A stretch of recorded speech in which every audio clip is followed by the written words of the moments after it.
This is Karen with newclevelandradio.net, and it is time for Avoid the Maze. And for those of you who listen into Avoid the Maze, you know it's about a journey. We're all on a journey in life. And I don't know about my guest, Ryan, but I know when I was a young child, I had a great idea what my life was going to look like. Um, didn't turn out that way. And I'm not saying that my life turned out poorly, it just turned out different. And it seems like that is very normal in our world today. It's not like it may have been um, maybe at the turn of the century when everybody sort of lived in little groups and didn't travel around so much. But the world has gotten smaller and smaller. And we have, as it's gotten smaller, we have more opportunities. So, my guest today is Ryan Linder, and we're going to put all of our show notes in so you'll know how to reach Ryan and listen to him in the future as well. But Ryan, you mentioned that you like to talk about self and society. So, what does that really mean? Yeah. And thanks for having me too. I'm Sure. I'm excited to be here. I've been a coach for many years, and I specialize in transitions. So, when you first meet someone, what do they do? Well, they often give you their resume, or you meet someone. Oh, what do you do? Oh, I do this, and we have made our resume, who we are. And I think back of all the clients I've had, and working with, say, a military, someone in the military, when it's a lifestyle often if you're in the Sure. military, and when someone is close to retirement, for example, they often go through a kind of an existential crisis where it's, well, I was a soldier for this many years. I don't know what I am now, and that's really what I help people do, is kind of see through those issues and who they are. And my response is often, well, if you were a soldier, you're still you. I mean, you'll still be you after you retire. My guess is, if they're married, their spouse does not call them sergeant or whatever. We hope They're not. still a person. Well, I hope not. Maybe they do, but we often think we are our resumes, and we spend our whole lives chasing those things that we think give us our worth. And growing up, I was seeking that. Before I became a coach, I'm a big introvert. I've been an introvert my whole life. Struggled with just terrible anxiety. I mean, uh, I would be just scared to death. Often, in a big group, I would sweat through my shirt. I mean, it would be like I took a shower, that level of anxiety. And so I started seeking personal development, and trying to find where I fit, because I never felt like I really fit anywhere. And for the first, I'm in my low 40s now. When I was in my early 20s, I would be trying to figure out where I fit for professionally. Matter of fact, over a course of a lot of my 20s, I had 37 jobs. Wow. 37 in all different 37. industries. Yes. Yep. 37. That's a lot. That's a lot. I was in an area where there wasn't a whole lot of opportunity, and there wasn't the same, even then, there wasn't the same opportunities, online, or, Sure. this same types of opportunities. So it was really just trying to make it in an area where there wasn't really much. And so it was also trying to figure out where I fit, and I had no idea. And you mentioned something that really I totally, it resonated, which is often what you become, or what you be, is something you can't see, and it's often something you don't predict. So when I work with people in career transitions, they sit there and say, oh yeah, I want to transition or shift careers, or do this, and they sit there and they think just this brainstorming, they'll come to this epiphany where they're like, aha, that's who I am. And then maybe it is, maybe it isn't, but often who we think we are is not, that's not really us, right? It's just us, chasing meaning, chasing purpose, and trying to be this, trying to find out where we fit, which I spent so much time doing. And ultimately it led me to coaching, which I didn't know was a profession at all at the time. So I fell into it. Well, and a lot of us are finding out that we didn't know there was such a thing as seeking out a coach. Okay. We thought there was therapy, or there was maybe going back to school because somebody would guide us. But coaching, coaching was for the football field or the baseball diamond. And so I think you're right that for many of us, coaching has become a very good place for us to be. And some of us do it full time, some do it part time, some do it without even realizing they're doing it. Yeah, absolutely. And coaching really is helping someone explore. I think that's the way I look at it, helping someone explore their blind spots. Mhm. I remember I had a psychologist once as a client, and the first time that happened, I was kind of like, I thought they were supposed to have it all figured out. They're psychologists, like why are they? And I realized very quickly that we're all just people, and we often cannot see ourselves. So my job as a coach is really to help to ask the right questions, to explore. And often what we end up doing is something that it was never on the radar, right? So my suggestion to anyone going, I need purpose, I need it, is first of all, your title doesn't define you. That's not who you are at all, because I'm still Ryan, even though at one point in time I delivered pizza, or another point in time I painted fences, or whatever it was in my 20s. And now I've been a coach for many years, and I work with big organizations, but I'm still me underneath those. So what you find is the role that you have is also often just a circumstance. It's a circumstance, and just focus on making daily decisions that align with you. Just make daily decisions that align with you, and then let the cards sort of fall where they may from there. But it doesn't, I have so many conversations about identity, and none of that really matters ultimately in the end, your resume. It's interesting. I just did a podcast with a woman who happens to be an amputee. And when she identified herself, I loved how she did it. She said, I'm a woman, wife, mother, coach, and an amputee. And she said, and not one of them totally defines me. And I sat here thinking, you've got it right, because we are a combination of so many things that we shouldn't be defining ourselves as, an amputee, or as a teacher, or as a wife, because there's so many more parts of us. And you may not connect with me if I say that I'm a daughter. Well, you were a son. So is that the same as being a daughter? Maybe, maybe not.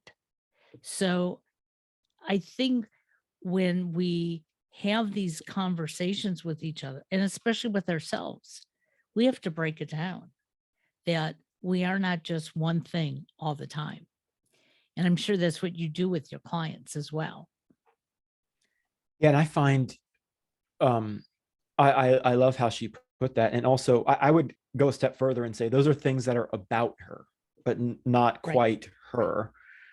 Those are just manifestations of her daily, who she is, and extensions of her, but none of those things define her. And a good example is, I've worked with, say, nurses, a lot of nurses, or think of another helping profession.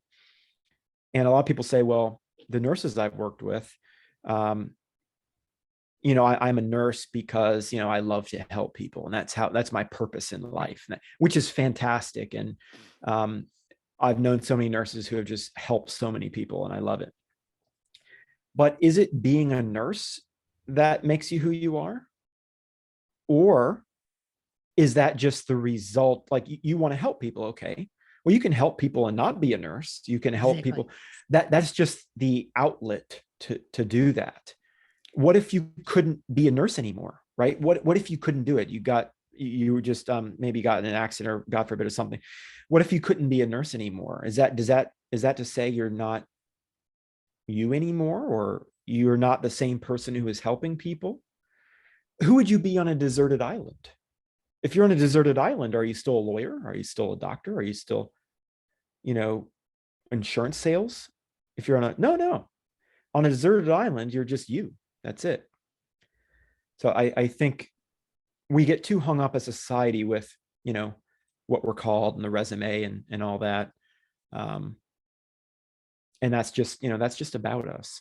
So, And don't you find that there are individuals, and I'm going to say professional individuals, whether they're a doctor, a lawyer, um, an accountant, they hold on to that title because they believe it gives them a certain step in society. And I know quite a few of those professional people who keep saying, I just wish I wasn't a lawyer, or I wasn't a doctor or a nurse. And my comment to many of them has been, then why are you? There are other things you can do. And as you said, somebody who says they're a nurse because they want to help people, well, there are other ways of helping people. You help people every day as a coach. I help people through my podcast. Um, I would make a terrible nurse. I know that. Um, there are certain things I have to do for my family, and I do it because I love them. But do I want to do it? Absolutely not. Um, so we have to get off of these titles that we think puts us in a certain level of society, gets us accepted. So, what would you say to somebody who maybe has been a doctor for many years, but you know what, just doesn't like the way, you know, our medical profession is today? How do they get out of it? yeah, that's a great question. I look at it two ways. Number one, it's those people not wanting to be defined by that, and people to see beyond it. And then I also think there are people that use that title as a way of demonstrating their worth.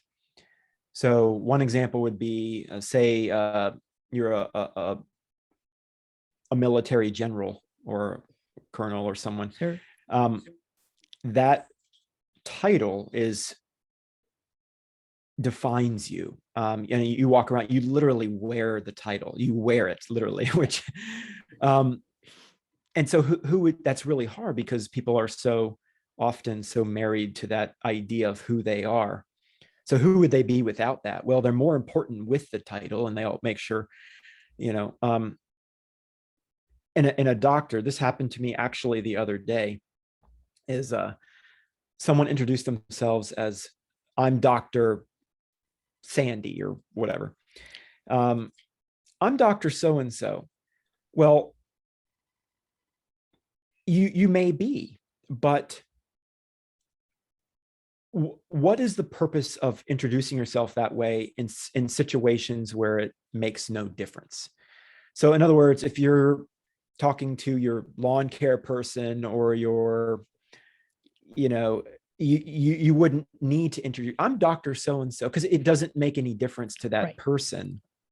And I think a lot of people use that as, hey, I'm important. And what they would say, and they often do, is, I've worked so hard many years and I've earned that title. But if you didn't use it like that, does that mean you didn't earn it, or it's not important, or does that? I think their self-worth is found in advertising it almost. Oh, absolutely. You know, Um, and yeah. that reminds me when I was in my late 20s, I was going through a divorce. Um, my first husband was a dentist. And so I was a dental wife and I belonged to the dental wives group. And I thought that was my identity back then. Um, and I remember as I was going through my divorce and meeting other men, I kept thinking to myself, well, I need to be with a doctor or a dentist because, hey, that's who I've been. And luckily for a very good friend of mine, she sat me down and she said, "You're not a dentist wife anymore. And you can be anybody's wife or you can be single and happy." And I looked at her and I thought, well, no, for the last 7.5 years, this is who I've been. And she goes, and you can be whoever you want to be. And I thought about it. And when I met my current husband, and we've been together 38 years, I had people say to me, "You're never going to marry him." And I said, "Why?" "Because he's not a professional. He's not a lawyer. He's not a doctor. Didn't have a title." And I looked at them and I said, "He's the first guy who's ever really been nice to me. And I can be me." And they looked at me strangely, and I've remembered it all these years. I don't need a title. I don't have to tell somebody I'm Mrs. Hale. I'm Karen. Okay. The joke has always been Mrs. Hale was my mother-in-law. Um, but we do get hung up on those things. We think they're so important. So, how about somebody from my generation who has believed those titles are so important? How do we shed those? I would say it is certainly it it's in the mind and kind of how you think of yourself. And to elaborate a little more, your example really hit home, because, like, say the general's wife, for example. I've Right. heard a lot of people have come to me about Yep.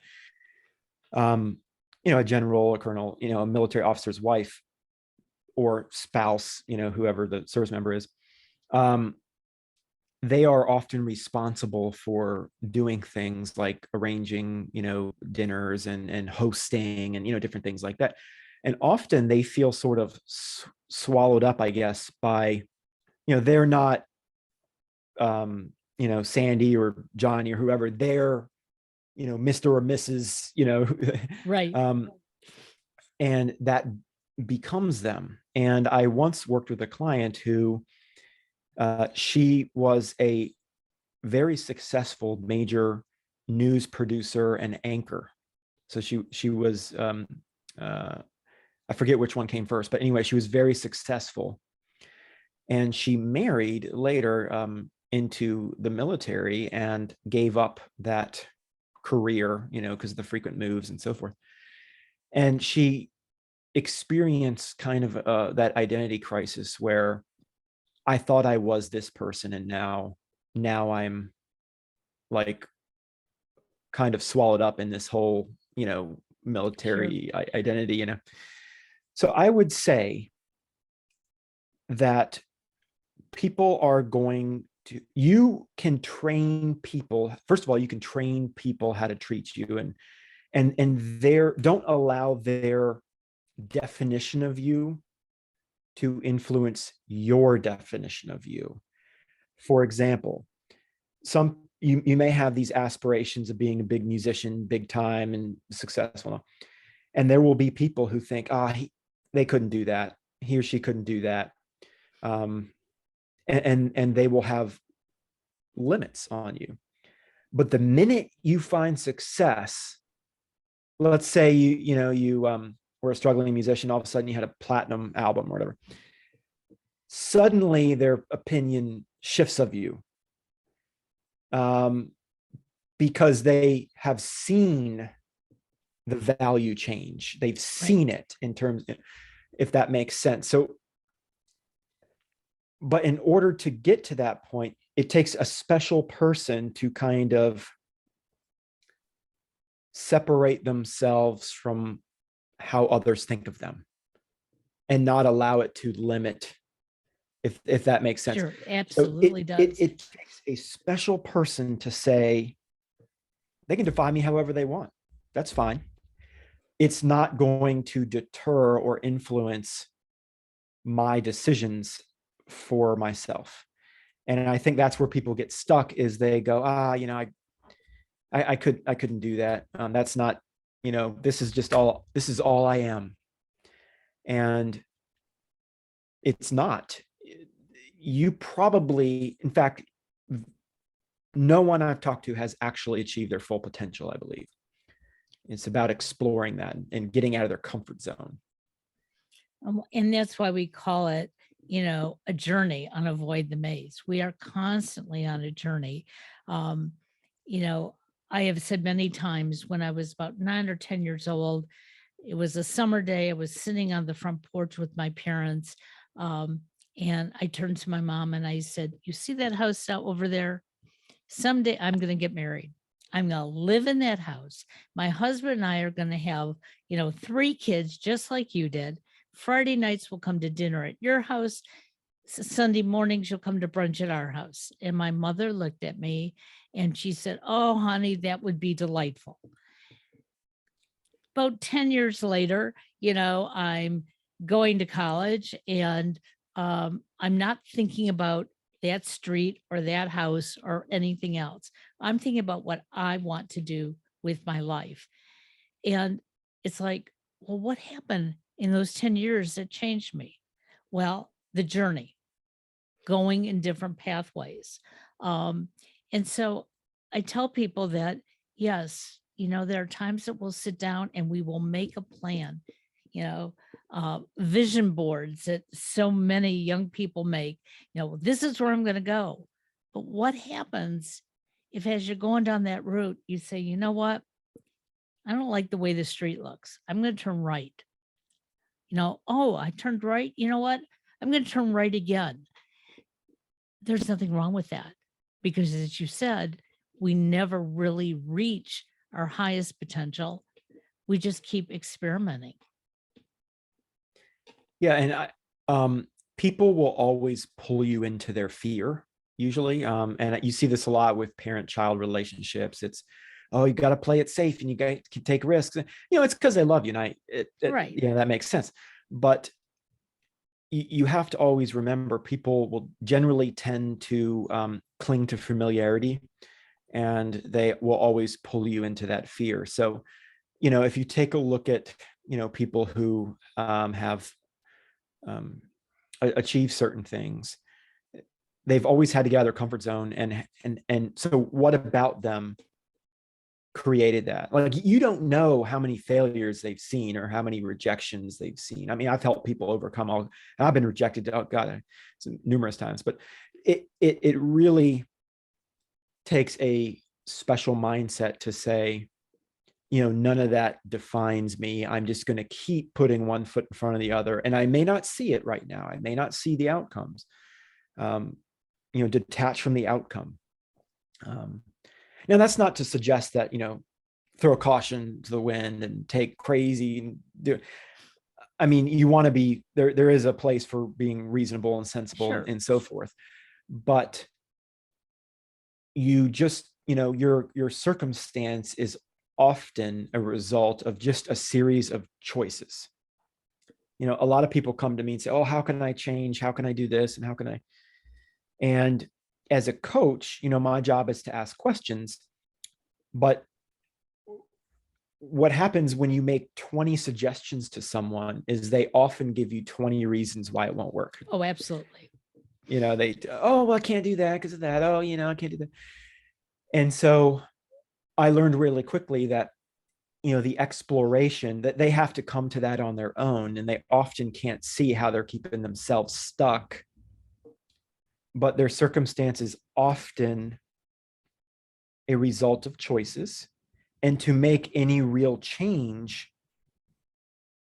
I would say every single time it's going to require you to get out of your comfort zone and get away from the familiar. It always works out that way. It's interesting that you talk about comfort zone, because for many, many years, I was working with an associate degree. I kept thinking, I really can't go back to school and get my bachelor's or a master's because I'm just not smart enough. I thought everybody else around me was that much smarter. And then I started working for a college, and I realized, wait a second, I'm talking to students about advancing their career. And here I am, and I've been saying I can't do it. And that's why I said, I'm going back to school. I'm going to work and go back to school. And you know what? I don't think I'm as ignorant or as stupid or whatever those terrible words I was using on myself. And all of a sudden I realized I can do this. I can work. I can go to school. I can still raise my family. Um, and I wasn't sure where that education was going to take me. Uh, but I knew it's something I began with. I wanted to finish it. And what I tell individuals is, you got to dig deep inside yourself and say, what makes me happy at the end of the day? And I always thought it was making everybody else happy, whether it be my husband, my kids, my parents, or my students. And I realized I was working so hard at making everybody else happy, I was miserable. So it's just like that person who says, I want to be a nurse or a doctor because I want to help people. You may want to help people, but if you're helping them in the wrong profession, guess what? You're probably going to be miserable. So we have to learn how to become honest with ourselves. And that's difficult, really difficult. It is.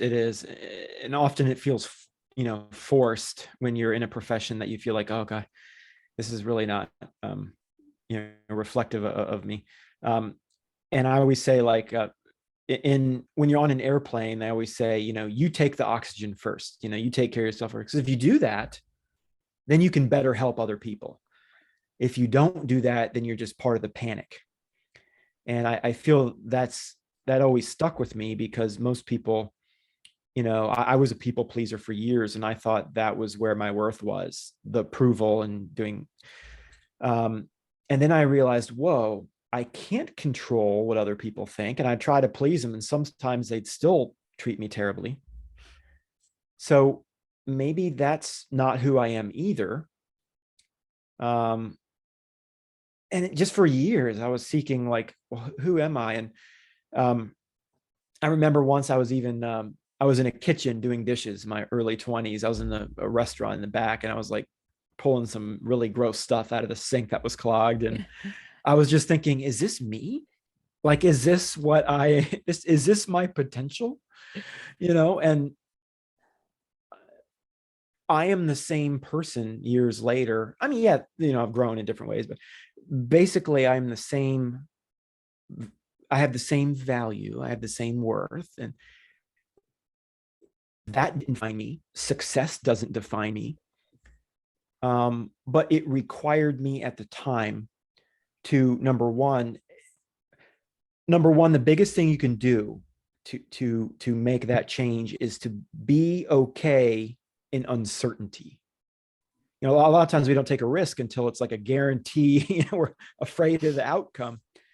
So if you can live your life and be okay with uncertainty, and when you encounter something, it's not should I do that, it's how am I going to do it, how, and you just keep going with it. You'll get there. You'll get there. I mean, I can't I mean, 37 jobs in my 20s, like yeah, there were many times I felt like an imposter, or how am I going to get there, or maybe I can do it. And um but you just keep going, and you take the oxygen first, and you do what's best for you, and then you will be a better person, and you will help other people more. And everything that you're saying, I relate to so well, and I think most of our listeners do, that um, we want to do something, whether it be, you know, I want to paint, um, I want to raise certain animals, I want to do these things. And I look outside and I go, well, hey, I live in a condo. I can't, raise crops and have animals here. So instead of saying I can't do it, I should look outside and say, how can I do it? Because there may be a way. Okay. And it may not be the most glorious way, your first thought. It might be, finding some small house where you can plant your garden and have a couple chickens and goats or whatever it is. But we stop ourselves. And I know I did that for many, many years. When I finally left the college that I had been working at, because I realized I loved what I did, I hated the culture, and the culture was killing me. And I kept defining the job by the culture. Um, and I kept saying, if I could just take my office and move it outside away from everybody, I'd be the happiest person in the world. And I probably would have been, but that wasn't an option. And so I thought about it and I realized I had to get out of that arena that I was in. And that took a big step because I was the major breadwinner in the house. My son's college education was being paid because I was employed by the college. And I thought, how do I do this? This is horrible. What kind of mother am I? What kind of person am I? But I sat down with my family and we talked about it. And, we looked at how we could do it and we could all survive. And that led me to, increasing my blogging and then saying, hey, this is what I've always wanted to do. I'm going to podcast. And I remember the first time I said it out loud, I was waiting for my son and my husband to say, yeah, how are you going to do that? And instead, what my husband said was, well, we got to get you a really good mic. We got to get you a good set of head. It was like, wow, you're going to let me do this. And then I thought, no, you're going to help me do this because it was not about him letting me. So when your clients come to you and they get this aha moment, I can do what I want to do. What is it like for you as a coach? It means the world. And again, I never knew it was actually a profession, but I've had people, leave tearful messages on on my voicemail. But I just love, I found out through my own search that I think one thing I could do is relate to people in certain areas. I worked a lot with introverts, people with anxiety, people who, career transitions, all stuff I had experienced and led me, I became, I coach people on interviewing and resumes and, navigating all that because I truly do get it. I've been in their seat before. And I can hear people saying, well, is that to say you can be anything you want to be? I mean, and I've heard, well, the chances of me going to NFL are pretty slim, I would say right now. I mean, if I would like to be a wide receiver in the NFL. I don't know if that's possible at this stage, but I think the point that I want to drive home with people is you are never going to get to a single perfect job or role or thing most people live their whole life seeking that one thing where they can check that box and say, I got it. I got, I got it. And, I've had what I would have called my dream job. I've had that. And I realized, whoa, it's maybe not as perfect as I had in my mind. Um, the reality is, and you mentioned like toxic cultures. I've had a dream job before, but unfortunately management was toxic and, it was created. Um, but, so again, you always make choices that align with you. And sometimes that's leaving toxic relationships, toxic jobs. It's leaving those things behind. Remember, you get the oxygen first, then you can help other people. But the job is just a conduit for you. I always tell people, they always talk about their work life and their home life. And I always think as if they're two totally different lives. Now I understand what they mean by that. They mean that at work, there's time to be professional. And I get that. But ultimately, there is no work life or home life. There's just life. You're still you at work and you're you at home. And it doesn't have to be so distinctly separate. It doesn't have to be that. Unfortunately, society has created it where this corporate stuffy culture is the way it is. But, when I work with organizations, I always say, you hire people, not roles. You hire people. And that's why a lot of turnover is real high, because the moment people feel like a role, they're gone. Right. So to me, I always say, it's all that is to say that your job is fluid. It can change. There is no perfect one. What your real job is in your life is to explore who you are and use these different conduits to do that. That's kind of the way I like to think about it.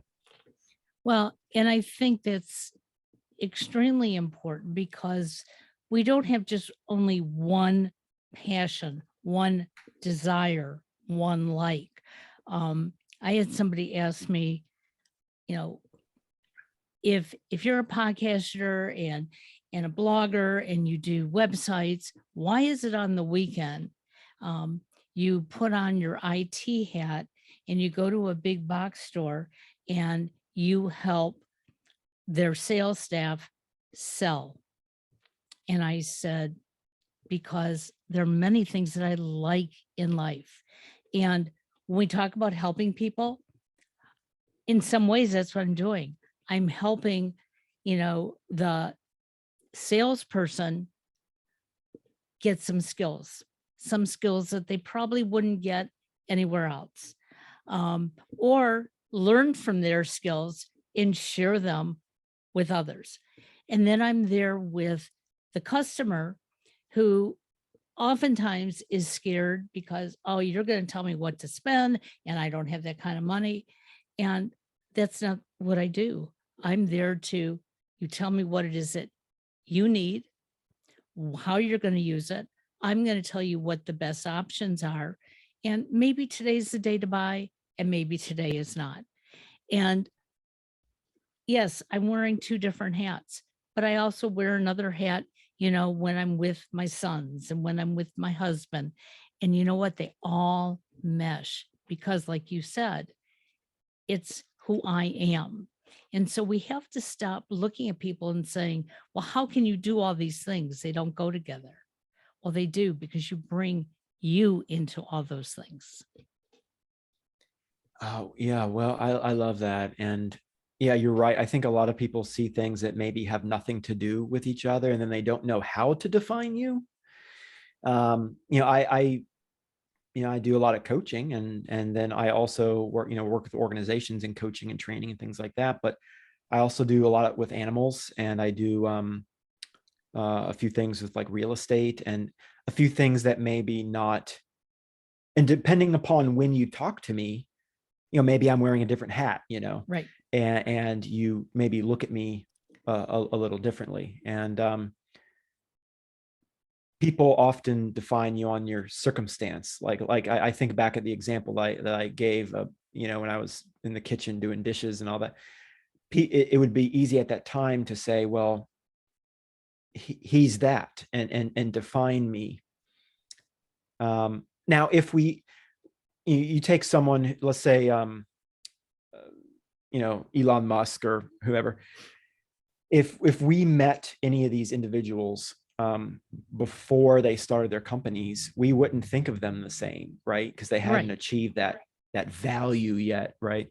And now that they have all these titles and things that define them, suddenly then it's different. But they're people grow, but they're still they're still them. So you're right. I think I would say that we are not nouns, we are verbs, but we live in a culture that is about nouns.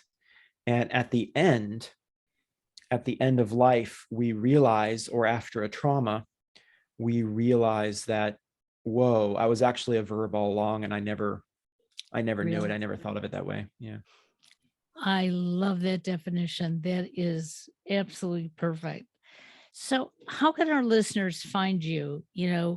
As I keep saying, coaches don't have to be in your own backyard. Uh, thank God for Zoom and Teams and so many other ways to communicate. And when somebody finds the right personality um, and wants to link up with them, we now have that opportunity. So, if one of our listeners says, you know what, I've been where Ryan's been, he would understand me. Um, how can they find you? I think the best place is on my website. RS is in Scott, RS Lindner, Lindner. So there are two N's in there. It's RSLINDNER at .com, rslindner.com. And from there, all my social media sites are linked up. LinkedIn's an option. You can also check out my book, which is on Amazon. It's called The Half Known Life. It's basically about the inability for us to see ourselves, and helps you with that exploring, helps you with that identity, the exploring, and hopefully that will be helpful. And that's on Amazon as well. It's all linked on my website. Absolutely. That's wonderful. And if you forgot everything he just said, don't worry, it will be in the show notes. So all you have to do is go back to the show notes and get the information. And one of the things that I started doing about 2 months ago, since I'm talking to so many coaches like Ryan, is I created a new profession for myself, and it's called a coach advocate, because I believe in coaching. It is so important, at least it has been for me, and I've seen the results for so many other people. And to be honest, I'm working with 3 different coaches because of different personality types and what I've been trying to achieve. And they all know about each other. And in fact, they all talk to each other as well. But what a coach advocate does is, if you're listening and you're going, I don't know if Ryan's right for me, but you had somebody else on, contact me. I will put you in contact with the different coaches that we've worked with. Because before I invite them on, I do some research. I definitely read their bios. I find out, listen to their podcasts, because I think it's important that I do some vetting myself. And then for the coaches, I will do some vetting as well. So, please contact us. And if Ryan's the right person, go directly to him. I think that's great. And tell me about the name of the book one more time. Sure. It's called The Half Known Life, What Matters Most When You're Running Out of Time. And it's actually from a Moby Dick quote. And basically, the half known life, it's we can't always see ourselves. We can't always see ourselves. It's about your blind spots and really exploring those, and exploring, who you are. Well, I think we all have those blind spots. So we can all come together with that. And, please check out Ryan and continue to listen to Avoid the Maze. Have a great day, Ryan. Thank you. Thanks for having me.